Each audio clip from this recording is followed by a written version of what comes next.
Good morning, YouTubers. It's John Gilkison, Aero Stealth here. And this morning, I wanted to shoot a video on the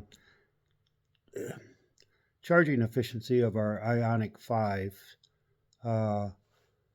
the onboard charger efficiency.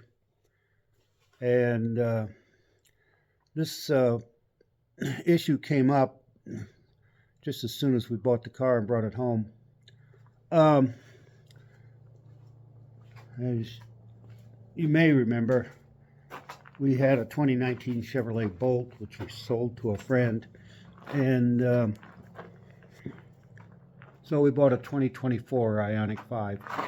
And this is the charger, what's called an EVSE. The charger's in the car, and it's a 32 amp. It's basically what you'd call a dumb charger, because it hadn't got any connectivity or anything, but it does have readouts on this panel right here. There's a display that tells you the voltage and the amperage and the kilowatts, and the kilowatt hours total. And if you unplug it, it'll clear it. Or if you even have a power outage, it'll clear it, which can be a problem occasionally. So anyway, this thing always worked great for our Chevrolet Bolt. That's all the Bolt could take is 32 amps, but the Ioniq 5 can take 48 amps. So as soon as I got the car home, the new car, and plugged it in, I noticed right away on the display up here that the car was trying to pull more than 40 amps through this 32 amp unit. And I said, this isn't good. It's not designed to output more than 32 amps. So I unplugged it, and I got into the owner's manual and started looking for a solution. And sure enough, I found out you can downrate the onboard charger on the car. It can either output 100%, which is normal, or you can set it to output 90% of its rated output, or 60%.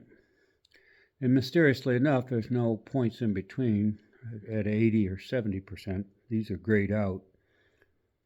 So I finally ended up having to set it at 60% output.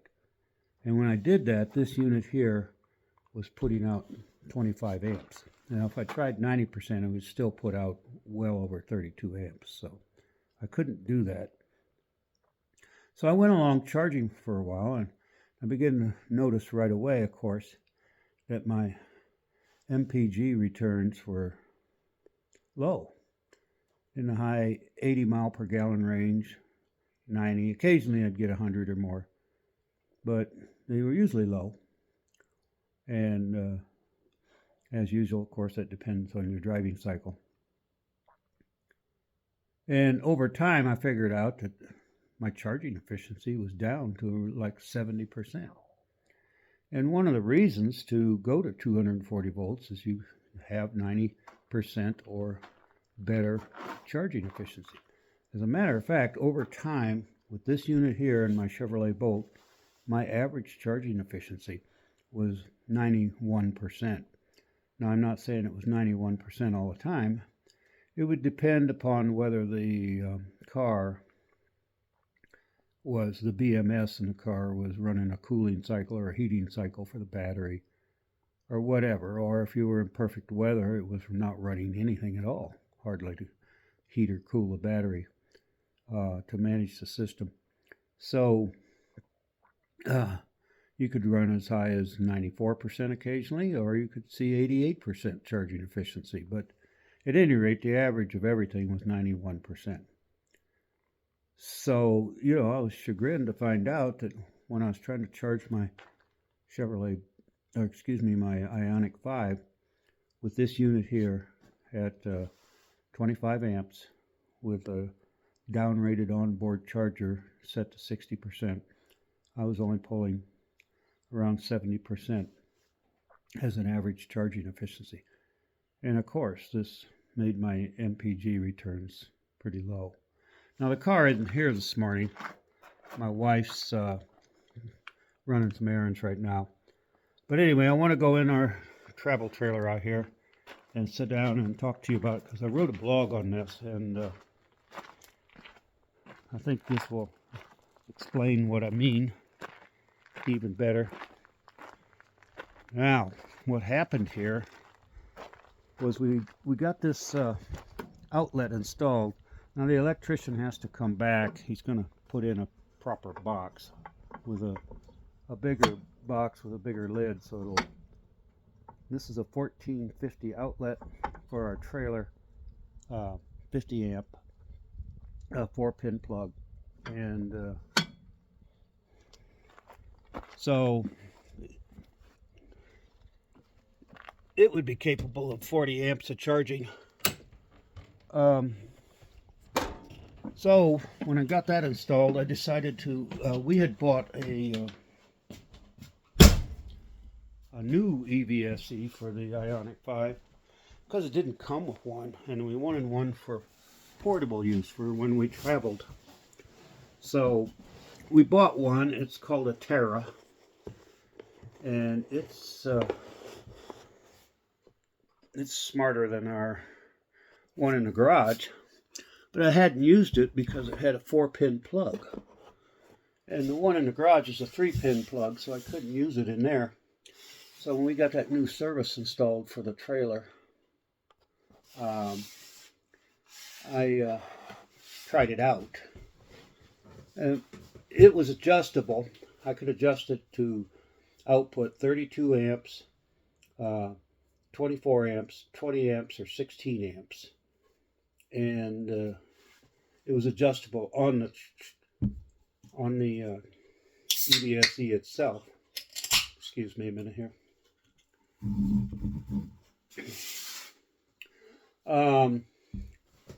So as soon as I tried it out,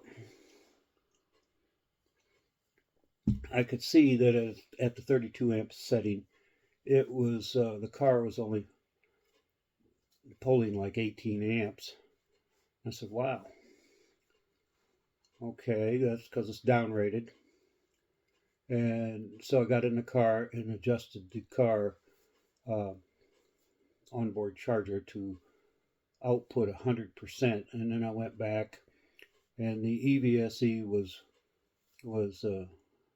pulling. The car was pulling 31.5 amps through, and I said, "Oh wow, that's a success." So I happened to be charging during the day, and we have 10 kilowatts of solar, and my meter tells me whether I'm exporting power or importing power. And so I finally adjusted the EVSE to 20 amps. And when I did, I was still exporting power, and I was charging the car. And I only needed to charge it for 5 hours. It was just a test.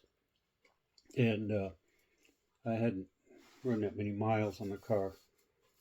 And so I got that done, and essentially for free, because I was still exporting power to El Paso Electric the whole time I was charging the car. So it was being charged off of pure solar. So anyway, I got to thinking about all this, and I wrote a blog, and it says charging efficiency issues with our Ioniq 5. And everything I've just told you I've got in the blog, but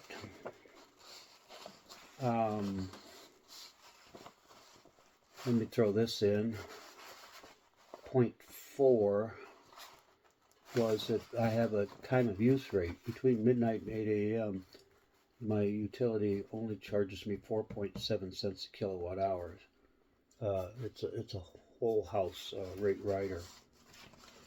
So you want to charge during that period. And part of the reason we're putting in a brand new circuit in the garage is to upgrade the EVSE in the garage to a model that can produce 48 amps, which is the maximum the car can take. And I can be able to charge it nearly 11 kilowatts. And I'll be able to charge the car under almost all circumstances in that 8-hour period for that time of use rate. And that would be ideal. We've got the conduit in the ground and into the garage and everything, but we have yet to pull the wire. So,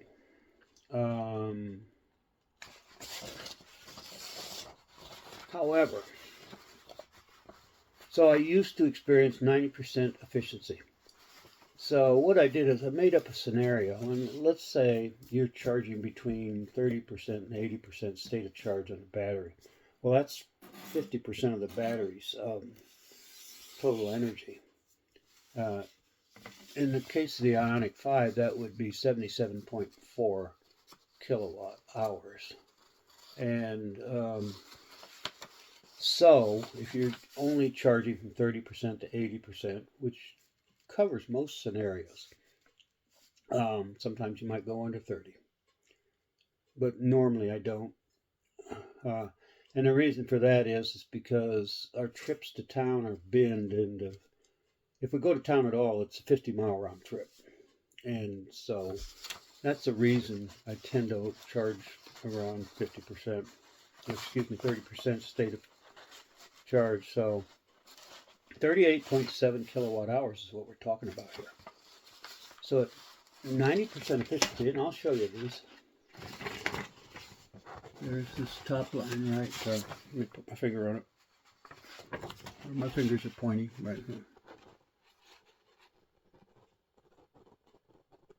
Okay. Trying to give you a chance to take it all in. At 90% efficiency, the car would require 43 kilowatt hours to charge to replace 38.7 kilowatt hours of power in the battery. At 80% efficiency, 38.7 kilowatt hours would require 48.4 kilowatt hours. This is what you have to buy. This is what the pump is telling you. It's the same thing if you gas a car up. You drive X number of miles, you go to a gas station, you completely fill the tank up again, and you read the pump. You don't read what's on the dash of the car. And the pump tells the story of your actual MPGs. It's the amount of gasoline or energy that it took to replace the energy or gasoline that you used in the previous cycle. And as long as you're charging back to the same state, let's say with a gasoline tank, it's full to full. With a battery, it's whatever it is, 80% to 80%, or 90% to 90%, or even 100% to 100%. But whatever, you've got to go back to the same state, or otherwise you're just using some kind of mathematical tricks to average. So at 80% efficiency, it takes 48.4 kilowatt hours, not 43. So if your charging efficiency is down to 70% like mine was, the 38.7 kilowatt hours took 55.3 kilowatt hours to replace. And this is the reason I was down into the low or mid 80s, 88 miles per gallon or something like that, averaging on my car. I'm going, this is atrocious. And so as soon as I plugged in our brand new portable EVSE and seen that I was no longer paying this penalty, that was a revelation. We're going to start from now on out charging the car with a new EVSE on the trailer plug out there until we can get the wire pulled for the new service in the garage. And now that I'm able to do that, it's going to make quite a bit of difference. I'll probably average around 118 miles per gallon with the car instead of 88 miles per gallon. So, what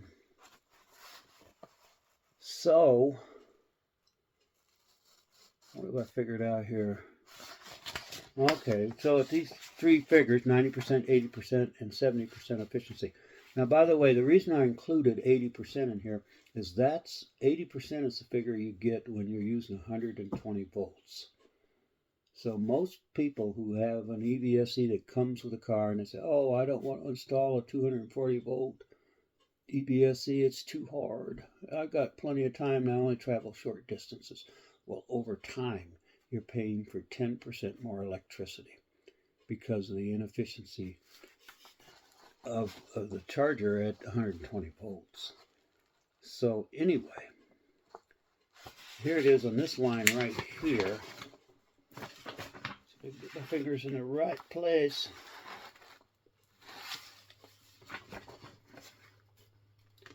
It's right here. Can't see it. Back up. There you are. Now what this line here is telling me at 90% efficiency, and my stated range would be 151.5 miles. At 90% efficiency, I would be averaging 3.52 miles per kilowatt hour. Okay, which works out to 118 miles per gallon. At 80% efficiency, I'd be averaging 3.13. Now the dash on the car wouldn't say that, but if you factored in the charging efficiency, this is what the math would tell you.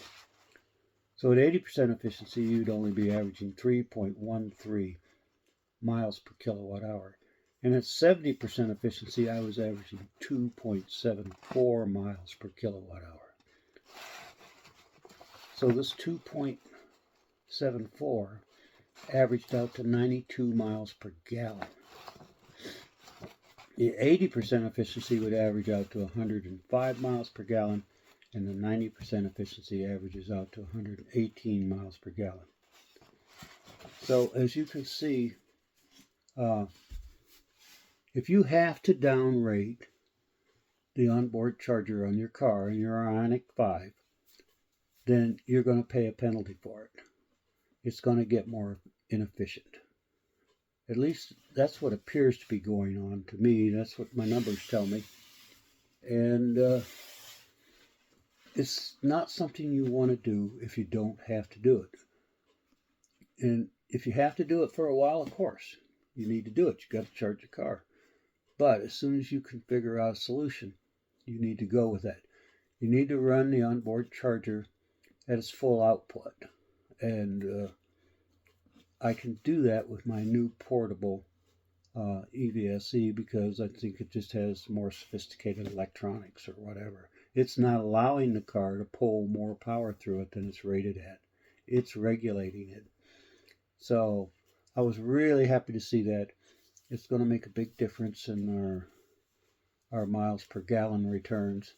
All the records I've kept on the car since we first got it in around the 4th of March until right now reflect this.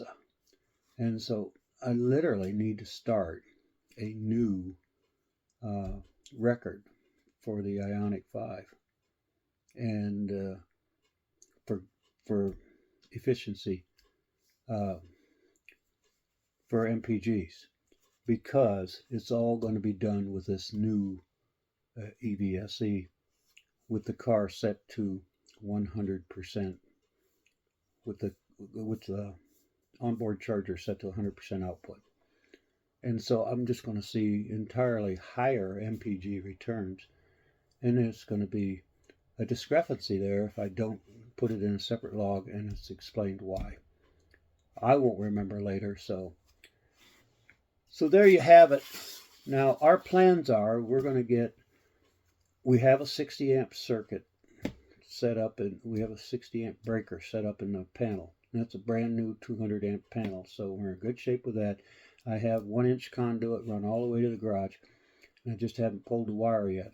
I've even put in a cord for pulling the wire. So I just got to get an electrician out here to pull the wire for me. And then I'm going to buy a 48 amp EVSE that's going to be direct wire. It's not even going to plug in, because above 40 amps they don't come with plugs. And we're going to direct wire that, and it's going to be right behind where the charger is and the port on the car is, the back passenger side. It's going to be on the wall back there in between the garage doors, and we're going to go with that.